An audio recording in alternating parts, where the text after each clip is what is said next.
বাহিরে স্নো ফল হচ্ছে, অনেক অনেক বরফ পড়তেছে। এই যে মানে খুবই বাজে অবস্থা, বাহিরে বাতাস, প্রচুর বাতাস। যাই হোক, আমি বাংলাদেশি ফ্রান্স ব্লগার ইয়াসমিন আপনাদের সাথে আমার ছোট্ট একটা ভিডিও শেয়ার করব। কারণ আজকে সকাল থেকে মেবি এই পর্যন্ত তো স্নোফল হচ্ছে ফ্রান্সে। আর এর মধ্যেই দেখেন মানুষ হাঁটাচলা করতেছে, কিছু করার নেই। আমিও আসছি একটু আগে কাজের থেকে। আই হোপ আমার ভিডিওটা আপনারা দেখবেন এবং আপনাদের ভালো লাগবে। আর যদি ভালো লাগে অবশ্যই সব সময়কার মতো আমার পাশে থাকবেন, আমাকে সাপোর্ট করবেন। আর আমিও ট্রাই করব আপনাদেরকে নিত্য নতুন ভিডিও আপলোড করার জন্য বা উপহার দেওয়ার জন্য। তো চলুন দেখেন আমার বিড়াল ছানাগুলি কী করে আমার সাথে সবসময়। মাসু, আমার বাবা, আমার পাখি, আমার সোনা পাখি। এটা হচ্ছে আমার ম্যাক্স, আমার বাবা। সোনা পাখি হাসু, এটা হয়েছে আমার রোজ। রোজ মামা, এটা হয়েছে রোজ। আর এটা হয়েছে আমাদের রিপ। রিপ, রিপ, কই তুমি? হ্যাঁ, কি করো তুমি? কি করো তুমি?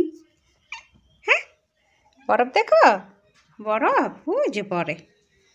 তুমি দেখো জানালার পাশে বসে বসে এই যে বরফ পড়তেছে, এটা দেখতেছে, স্নোফল দেখে আমাদের পাখি। কি হয়েছে? এটা আমাদের রোজ, সোনা পাখি রোজ। এটা এটা কে? ওরে বাবা, এটা আমার রিস। রিস, মারামারি করে না, মারামারি করে না। এই হয়েছে আমার 4টা বিড়াল। এই যে 4টা বিড়াল, মাশাল্লাহ। আমাদের দোয়ায় এখনো সুস্থ আছে। মামা কই? মেয়ে কোথায়? মেয়ে ম্যাক্সু, এটা হচ্ছে আমাদের বাবা, এটা সবার বড় বাবা। দেখি এখন আমাদের রিপ, কই যাও তুমি? দৌড় দিছে। আমার মেয়ে কই? এই তো আমার মেয়ে। এটা কি আমার মেয়ে? মাম্মা, তুমি কি খাইছো? সোনা পাখি, তুমি কি খাইছো? আমি শুনি পাখি কই? মারামারি করো না, মারামারি করলে কিন্তু মায়ের। এই যে আমার লক্ষ্মী মাটা বসে আছে, ও সবসময় এভাবে বসে থাকে। ও হচ্ছে মা, আর ম্যাক্স হয়েছে বাবা, ও হয়েছে মা, আর ওদের হয়েছে এই যে 3টা বাচ্চা। এটা হচ্ছে সবচাইতে বেশি দুষ্ট। এই যে এটার রাগও বেশি, এটা সবার আদরেরও বেশি। মানে জিদ, যেসব বাচ্চারা একটু ঘাটতারা থাকে, একটু রাগ বেশি থাকে, বাবা মা কিন্তু এগুলিরে বেশি ভালোবাসে। তো ওর অবস্থা হয়েছে ওই রকম। ও হয়েছে সবচাইতে বেশি রাগী প্লাস বেশি আদর পায়। আর এটা হয়েছে মা, এটা হয়েছে মেয়ে। ও হয়েছে সবচাইতে ঠান্ডা, আর এটা হয়েছে সবচাইতে পুকু পুকু। এটা হচ্ছে একটা পুকি পুকি মা। রে, তুমি কি একটা পুকি পুকি? তুমি কি পুকি পুকি? হ্যাঁ। আর সবচাইতে শান্ত বাবা আমাদের এইটা রিস। রিস হয়েছে সবচাইতে লক্ষ্মী ছেলে, না ঝগড়া করে, না মারামারি করে। ও খায় আর ঘুমায়, একা একা খেলাধুলা করে। মামা জানালা খুলে দিব, আসো। এই যে দেখো ঠান্ডা বাতাস। ওরা বাহিরে স্নোফল হইতেছে, তো ওরা চাইতেছে যে বাহিরে যাইতে, বাট আমি বারান্দায় যাইতে দিতেছি না। আমার অবস্থা কি হয়েছে? তুমি কাঁধের উপর উঠে কি করো? রিব এরকমই করে প্রতিদিন।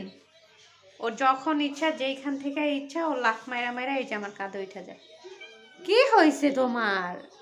একটু আদু করে দেই। আচ্ছা, ওলে ওলে আমার সোনা পাখি, একটু আদু। কামড় দেস কেন? এই গাধা। এটা হয়েছে সবসময় ঢঙও করে বেশি, আবার এই যে কামড়ও দেয়। কামড় দিবা না, না না, মা আদু করি। মারে কি কামড় দেয় কেউ? তুমি কি পসা হয়ে গেছো?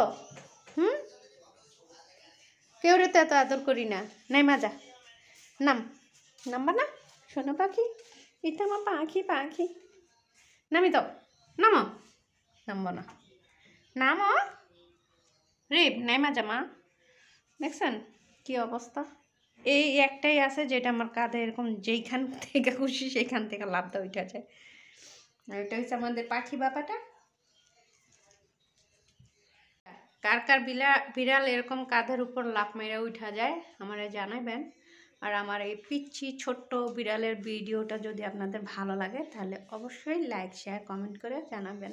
এই পচামে নামো। আমি বাংলাদেশি ফ্রান্স ব্লগার ইয়াসমিন, আপনাদের সাথে আছি, থাকবো ইনশাল্লাহ। আর ট্রাই করব সবসময় আপনাদের জন্য ভিডিও আপলোড করতে, যেহেতু জব করি এখন একটু ব্যস্ত। কি মায়েরা ফেল, মায়েরা ফেল না, কামড়া কামড়া, কত কামড়াইবি তুই? তোর তো আজকে কামড়ানোর ইয়ে উঠছে। ওকে বাবা, কি দেখছো চোখ কি বড় বড়, মানে ওকে আমার উপরে উঠছে না কিসের উপরে উঠছে কোনো ইয়ে নেই। ওকে যাই হোক, সবাই ভালো থাকবেন, সুস্থ থাকবেন, আল্লাহ হাফেজ, সবাইকে বিদায় জানিয়ে বাই বাই, টাটা।